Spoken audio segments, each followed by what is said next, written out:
Sir carrot ఇది కంటి చూపుకి చాలా బాగా ఉపయోగపడుతుంది అంటారు. అంటే విటమిన్ ఏ ఇది తప్ప ఇంకేమన్నా ఉంటాయంటారా ఇందులో విటమిన్స్? మీరు అన్నట్టు అంటే క్యారెట్లో విటమిన్ ఏ అనేది ఉంది. అది కంటి చూపును మెరుగుపరుస్తుందని చాలామంది క్యారెట్లు తిని తిని తిని అంటే మీరు ప్రతిరోజు క్యారెట్ ఎలా తినండి, కళ్ళజోడు అలా ఇసిరిపారేయండి, ఇది మనం చాలా విన్నాం. నేను కూడా ఆ ప్రయోగాలు చేసాను, నాకు కూడా కళ్ళజోడు ఉంది, కానీ తీయడం అనేది జరగలే. అంటే క్యారెట్లో ఉన్న విటమిన్ ఏ మన కంటికి సరిపోవట్లేదు. మీరు అడిగారు కంటి సమస్యకి పరిష్కారం, అది క్యారెట్ వల్లలో ఉంది అని అనుకున్నా, ఉంది, కొంతవరకు ఉపయోగపడుతుంది. అది అద్భుతమైనటువంటి యాంటాసిడ్గా పనిచేస్తుంది క్యారెట్. ఎసిడిటీతో బాధపడే వాళ్ళు క్యారెట్ను తురిమేసుకుని, గ్యాస్ట్రిక్ అల్సర్స్ ఉంటాయి కదా, వాళ్ళు క్యారెట్ని బాగా తురుముకుని దాంతో ఒక యాపిల్ కూడా తురిమేసుకుని తింటే ఎసిడిటీని అద్భుతంగా సప్రెస్ చేస్తుంది, గ్యాస్ట్రిక్కి చాలా బాగా పనిచేస్తుంది. కానీ అందులో ఉన్న విటమిన్ ఏ మన కంటికి సరిపోవట్లేదు. మీకు కంటి సమస్యను మెరుగుపరుచుకోవడానికి అనుకుంటే దాంతో పాటుగా దొండకాయ తీసుకుంటే అత్యంత పుష్కలంగా క్యారెట్ కన్నా ఒక 20-30 టైమ్స్ ఎక్కువగా విటమిన్ ఏ దొండకాయలో ఉంది. అంటే కంటి వ్యవస్థని మెరుగుపరుచుకోవడానికి, కంటి సమస్యల నుంచి బయటకు రావడానికి దొండకాయ అత్యద్భుతంగా పనిచేస్తుంది. క్యారెట్లో కూడా ఉంది కాబట్టి క్యారెట్ ఇష్టం ఉన్న వాళ్ళు ఉంటారు. క్యారెట్ని దొండకాయని కలిపి తీసుకుంటే ఇంకా బాగుంటుంది.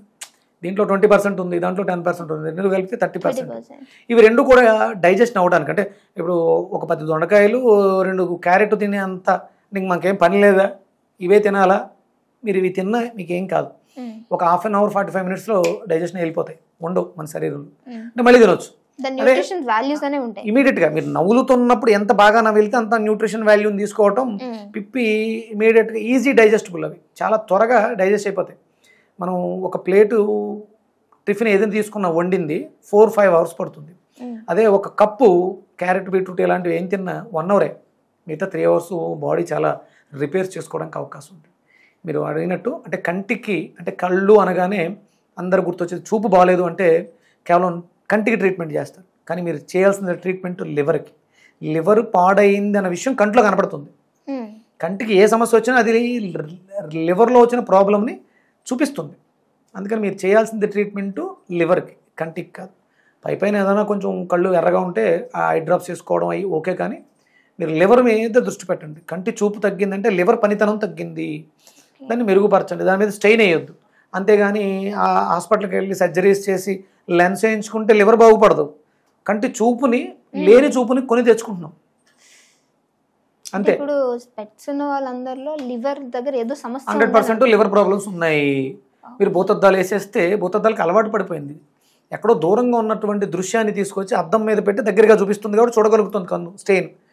అది ఉండే కొలది ఇంకా పెరుగుతుంది. వీరికి ఇంత పెద్ద బరువు ఉన్న భూతద్దాలు పెట్టుకోక్కర్లేదు, లేజర్ ట్రీట్మెంట్లు చేసేస్తామని కంటిని బాగు చేసేస్తున్నారు. కంటి సమస్యకి కారణం లివర్ డ్యామేజ్. లివర్ని బాగు చేసుకోండి. మీ ఆహారంలో ఆయిల్స్ చెడిపోయినాయి, మీ ఆహారంలో ప్రోటీన్ ఎక్కువైపోయింది, మీ ఆహారంలో టాక్సిన్స్ ఎక్కువ ఉన్నాయి, అందుకని లివర్ స్టెయిన్ అవుతుంది విషయాన్ని కన్ను చెబుతోంది. అలాగే మనం చేసే స్క్రీనింగ్, టీవీ, ల్యాప్టాప్, ఇవి ఐ స్టెయిన్ అవడం వల్ల ఆ ఎఫెక్ట్ లివర్ మీద పడుతుంది. మీరు ఎక్కువసేపు స్క్రీనింగ్ చేస్తే కళ్ళేగా పోయేవి అనుకుంటారు, అందుకని ఏదో చల్లటి గుడ్డ కంటి మీద వేస్తే ఏదో ఉపశమనం కంటి వరకు.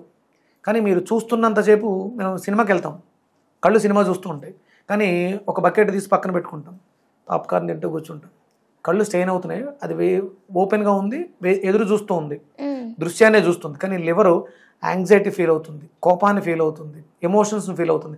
అందుకని పక్కన ఉన్న పాప్కార్న్ మీద ఉంటుంది, సినిమా మీద ఉండదు. ఇది ఎమోషన్. చూపు తగ్గిందంటే ఎమోషన్ బాగాలేదు, అందుకని తన కోపమే తన శత్రువు అంటారు. ఇది లివర్ మీద ఎక్కువ ప్రభావాన్ని చూపిస్తుంది. ఇప్పుడున్నటువంటి పిల్లల్లో లివర్ సమస్యలు కంటి సమస్య వచ్చిందంటే వాళ్ళు తల్లి భావోద్వేగం పిల్లల మీద కడుపులో ఉన్నప్పుడు జరిగింది కాబట్టి పుట్టిన వెంటనే కంటి మీద ఆ ప్రభావం ఉండి కళ్ళజోడు వచ్చింది. కానీ లివర్ని బాగు చేయండి. లివర్ని బాగు చేసుకోవడానికి అత్యద్భుతమైన ఔషధం దొండకాయ.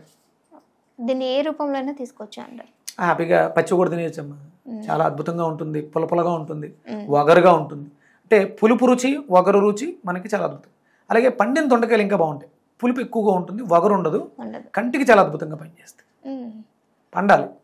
దొండకాయ ఎంత పండితే అంత మంచిది. మనం సహజంగా కూరలు ఏపుడు వేసేటప్పుడు పండిన దొండకాయలు పాడేసి పచ్చి తీసుకుంటారు. ఈసారి పడేయద్దు, కడుపులో పడేయండి, అది లివర్ని డిటాక్స్ చేసేస్తుంది. పాడేయాల్సిన అవసరం లేదు, అద్భుతంగా పనిచేస్తుంది.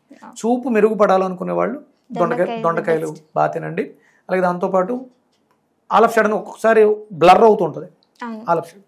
దానికి మనకి బెండకాయ చాలా అద్భుతంగా పనిచేస్తుంది. ఈ కాంబినేషన్ చాలా బాగుంటుంది. ఒక 2 దొండకాయలు 2 బెండకాయలు దగ్గర పెట్టుకుని నములుతూ ఉంటే ఆ జిగురు అంటే కళ్ళు డ్రై అవ్వకూడదు.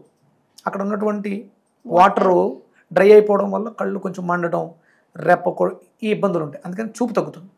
ఇది బెండకాయలో ఉంది, వాక్యూమ్ ఉంది, జిగురు ఉంది.